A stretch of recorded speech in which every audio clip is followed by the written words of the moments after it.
Assalamualaikum warahmatullahi wabarakatuh. Nama saya Leza Zimatu Fatimah Ramadhani. NIM saya 12122000115.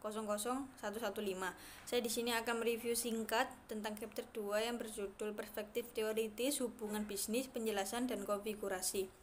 Pada chapter ini menjelaskan hubungan bisnis sebagai pertukaran dan berbagi di antara perusahaan dengan menggunakan berbagai perspektif teoritis.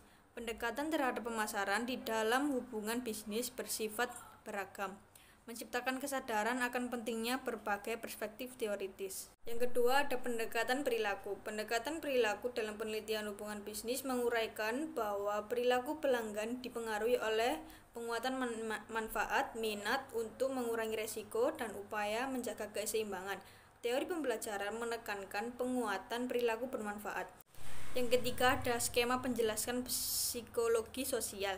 Teori psikologi sosial menjelaskan komitmen dalam kelompok sosial dan diterapkan pada hubungan bisnis. Teori ini menggunakan pendekatan biaya manfaat untuk mengevaluasi daya tarik dan ketergantungan dalam suatu bisnis. Terdapat dua kriteria tingkat perbandingan yang mencerminkan harapan berdasarkan pengalaman sebelumnya dan tingkat perbandingan untuk alternatif yang membandingkan manfaat dan biaya dari hubungan alternatif terbaik.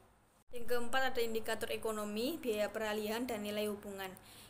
Biaya ikatan dari biaya peralihan investasi terkait hubungan bisnis. Biaya peralihan dalam hubungan bisnis adalah investasi yang dilakukan oleh pelanggan dan pemasok untuk membangun serta mempertahankan hubungan, termasuk biaya masuk, pemeliharaan, dan biaya hangus seperti layanan tambahan. Investasi ini seringkali menyebabkan ketergantungan karena sulit dialihkan ke hubungan lain.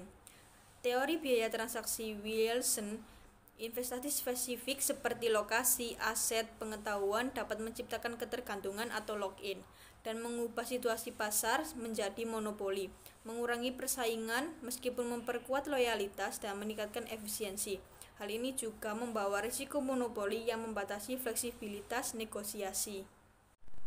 Biaya pengalihan langsung. Biaya pengalihan langsung mencakup biaya yang timbul akibat penghentian hubungan bisnis lama dan memulai bisnis baru, termasuk biaya pemutusan kontrak, pencarian alternatif, negosiasi, serta pelatihan dan investasi baru. Tinggi rendahnya biaya ini dipengaruhi oleh pengetahuan tentang mitra baru, tingkat kepercayaan, serta kepuasan terhadap mitra saat ini. Pengaruh loyalitas terhadap nilai hubungan bisnis. Nilai hubungan bisnis penting untuk kesuksesan hubungan antar organisasi, melampaui sekedar efisiensi biaya transaksi. Menurut Ulaga dan Eger, manfaat yang dirasakan dalam hubungan lebih berpengaruh dibandingkan pengurangan biaya, terutama dalam peningkatan operasi dan pengurangan biaya produksi. Studi banding internasional juga menunjukkan bahwa nilai hubungan lebih sering menentukan perlakuan mitra dibanding biaya peralihan. Komitmen dalam hubungan bisnis, interaksi nilai hubungan, biaya, dan biaya peralihan. Komitmen dalam hubungan bisnis dipengaruhi oleh dua faktor utama, manfaat hubungan atau keinginan, dan biaya peralihan atau keharusan. Nilai hubungan meningkatkan loyalitas, sedangkan biaya peralihan langsung dan hangus menahan mitra untuk tidak beralih. Model seperti Solner dan Saab menyimpulkan bahwa semakin tinggi nilai hubungan dan biaya peralihan, semakin rendah kecenderungan untuk beralih mitra dan semakin kuat komitmen.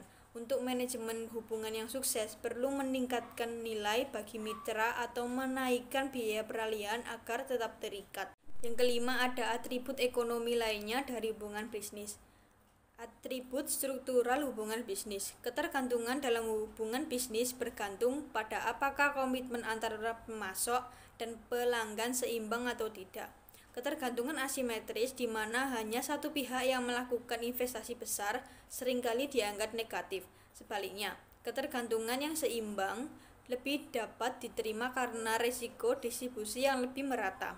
Struktur hubungan dapat menjadi simetris atau asimetris dan ini mempengaruhi persepsi risiko dan ketergantungan oleh masing-masing mitra. Yang terakhir ada atribut proses hubungan bisnis. Hubungan bisnis cenderung stabil, tetapi proses pembentukan komitmen bisa berubah seiring waktu. Investasi spesifik dari salah satu pihak dapat memperkuat komitmen dan mempengaruhi ketidakpastian. Dengan timbal balik antara pemasok dan pelanggan, komitmen seringkali dibangun secara bertahap Tujuannya adalah untuk menciptakan kondisi yang mendorong kedua belah pihak untuk berkomitmen pada hubungan tersebut. Perkembangannya atau pengembangan komitmen ini memerlukan upaya organisasi yang berbeda tergantung pada perusahaan.